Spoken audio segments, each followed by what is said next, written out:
A cikin shekarun nan bakwai da wannan gwamnati ta hau karagar mulki, Majalisar Dattawa ta yi muhawara tare da tsokaci akan rashin tsaro sama da sau 45, amma a kullum kamar ƙara lalacewa lamarin ke yi. A wannan karan ma, Majalisar ta yi wata ganawa ta sa'o'i 5 da shugabannin tsaron ƙasar, har sai da aka kai gaba su wa'adin makonni 4 domin su kawo ƙarshen rashin tsaro da ke addabar ƙasar. Sanata Abdullahi Ibrahim Ɗanbaba, wanda shine mataimakin shugaban kwamitin kula da harkokin 'yan sanda, ya ce dole ce ta sa majalisar ta gayyato jami'an tsaron domin halin rashin tsaron ƙasar ya tsorata su, kuma suna so su ga an samu sauyi nan ba da jimawa ba. Muhimman abubuwa ne aka tsaya aka tattauna tsakaninmu da waɗanda ke jagorancin harkar tsaron ƙasa. Menene ainihi suke yi wanda zai kwantar da mutanen Najeriya hankali, saboda mu kanmu ba mu san abin da suke yi ba.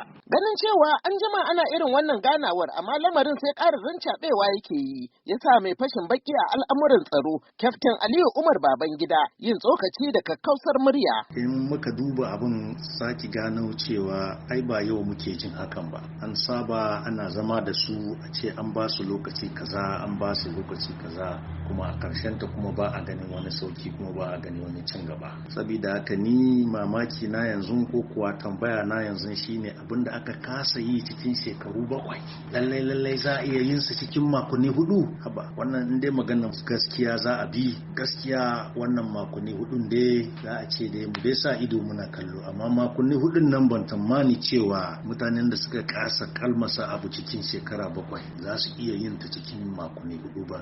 Shi ma mai nazari a al'amuran tsaro da zamantakewa Abubakar Aliyu Umar ya yi jawabi cikin fishi, yana cewa wasu na samun kuɗi ne da harkar tsaron. Shi wannan harka da dama daga cikin waɗansu sun mai da wannan harka wata harka ce ta kasuwanci da su suke amfana a kai. To saboda haka wannan kira da suke yi ba wani abu ne wanda zai yi wani tasiri a yanzu a wannan lokaci da kuma wa'adin da suka bada na sati 4. Me sati 4 zai yi? To wannan duka ma ba laifinsu bane. Ni dai na fi ɗora wannan laifi a kan shugaban ƙasa. Domin duk mutumin da ka sa aiki ya kasa yin aiki, abin da ya kamata ka cire shi ka kawo wani ka dora sai kai misali da shi. To sai dai Sanata Abdullahi Ibrahim Ɗanbaba ya ba da tabbacin cewa a wannan karon akwai alamun za a samu sauyi domin sun gamsu da bayanan jami'an tsaron. Gaskiya mun gamsu da bayanan da suka yi, wanda yake ya nuna cewa suna nan suna aiki, amma kun san harkar tsaro ba abubuwa ne waɗanda za a ce a zo a yi filla a shaida ma jama'a. Sannan kuma in akwai wasu matakai da aka ɗauka na tsaro, to